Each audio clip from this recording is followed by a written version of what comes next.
entrepreneurs today have everything: websites, analytics, payment apps, AI, Slack. Probably 3 productivity apps they stopped using last month. Mary Ellen Pleasant had none of that. She came to California during the gold rush. Then she built wealth through businesses, property, and investments. The easy version of her story is this: she worked hard and succeeded. Nice story.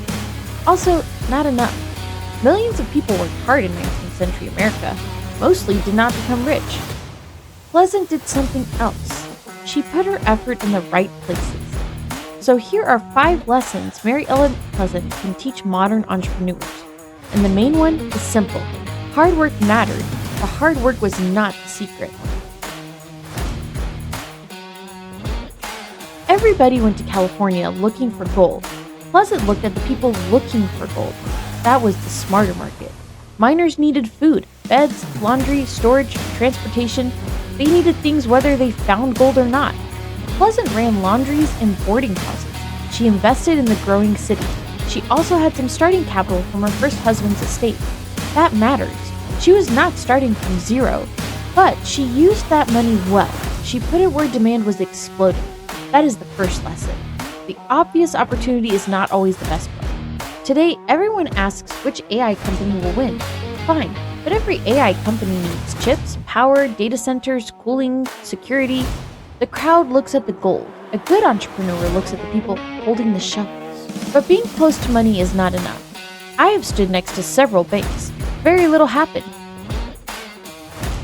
Pleasant had another advantage. She listened.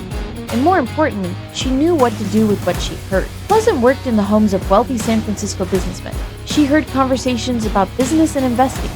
Later, she invested in real estate and mining stocks herself. People like to say information is power. Not really.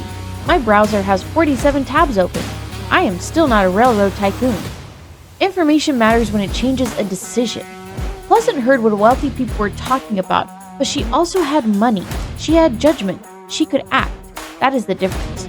Modern entrepreneurs have Reddit, Google Trends, customer reviews, sales data, and industry reports. Most people read them and say, interesting. A better entrepreneur says, if this is true, what becomes valuable next? That second question is where the opportunity usually starts. Pleasant did not stop at earning money. She bought property. She invested in companies and securities. In the 1890 census, she called herself a capitalist. That word matters. She did not see herself as someone who only worked for money. She owned things. There's a big difference. Sell an hour of your time and that hour is gone. Own an asset and it may keep producing value tomorrow. This is why income and wealth are not the same thing. A salary is income. Revenue is income. 100,000 Instagram followers are definitely not wealth.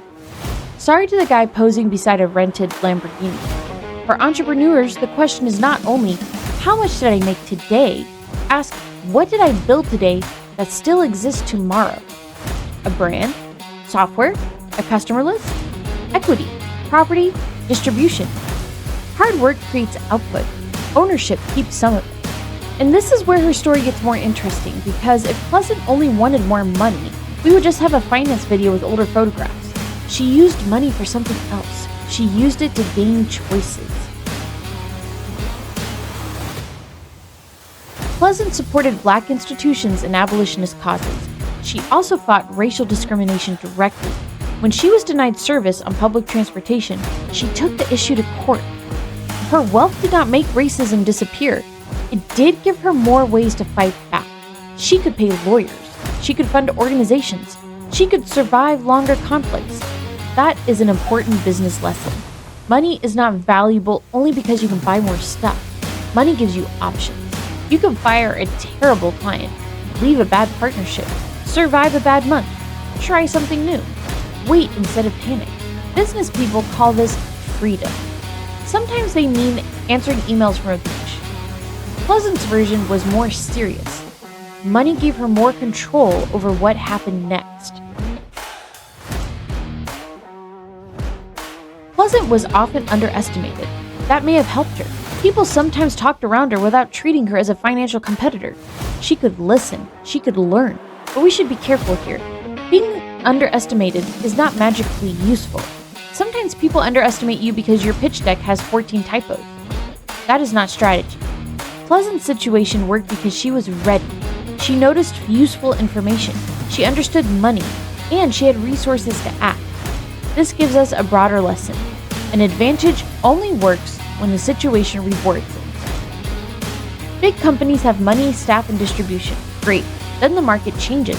Now they need 6 meetings and legal approval to change one button. A small company does it before lunch. Small is not always better. Big is not always better. The question is simpler. What does this moment reward? Let's go back to the main idea. Hard work wasn't the secret. Did Pleasant work hard? Obviously. But hard work alone explains very little. Lots of people work hard. Pleasant also had capital, timing, information, networks, ownership, risk tolerance, and judgment. She combined them. That is the point.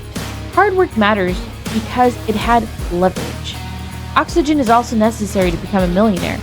Nobody sells a course called Breathe Your Way to Health. We like simple explanations because they feel fair. Someone succeeds.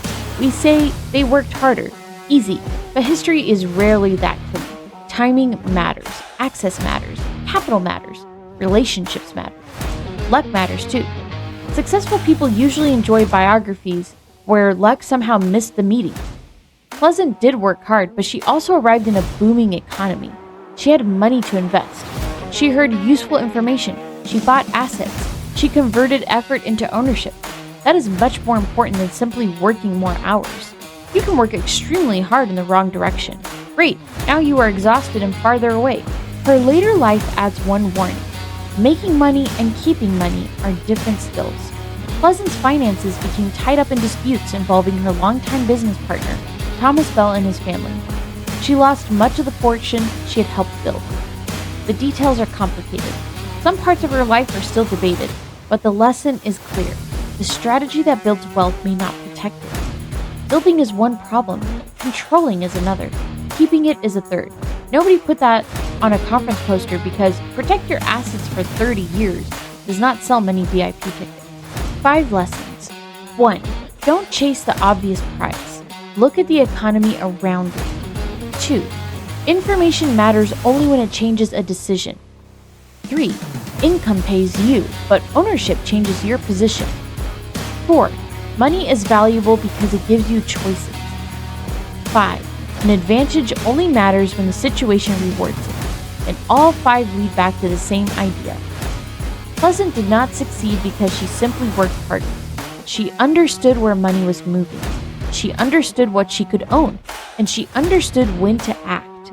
Thousands of people went to California asking one question: where's the gold? Mary Ellen Pleasant's story suggests a better one. Where does the money go after somebody finds it?